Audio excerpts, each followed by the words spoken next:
What we saw the Senate do is what Washington, D.C. does best, kick the can down the road. This is the wrong approach. What we need to do is get control of the out-of-control spending in Washington, D.C.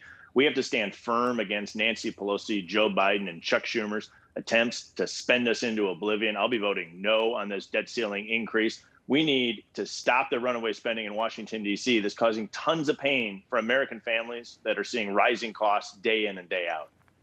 The Democrats are driving our country off a spending cliff, and it's very clear that the progressives and Jayapal and others, AOC, are in the driver's seat. The moderates, if there is such a thing in the Democratic Party these days, is nothing more than riding along in the passenger seat as the progressives try to drive us off the cliff.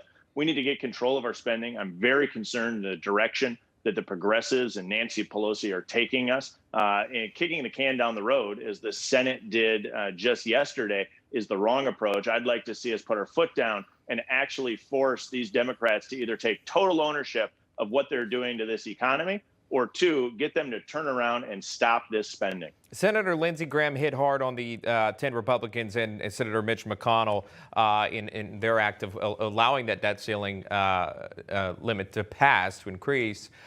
You were answering that question earlier. Again, your thoughts on Senator McConnell and his move in the Senate recently. Yeah, I don't understand Mitch McConnell's strategy. I think when this bill comes to the House, I don't think you're going to see any Republican votes in support of raising the debt ceiling at all. What we're doing is watching Washington, D.C. kick the can down the road rather than dealing with the spending situation that's before us. American people are seeing prices going up, whether or not it's at the gas pump, the grocery store, or back to school shopping. They're seeing that because we have runaway spending in Washington, D.C. We saw a bad jobs report out today. Again, I think impacted by runaway spending in Washington, D.C. I'd like to see the Republicans in the House stand firm and say no to this rise in the debt ceiling, in particular because we need to hold Democrats accountable for what they're doing to the U.S. economy.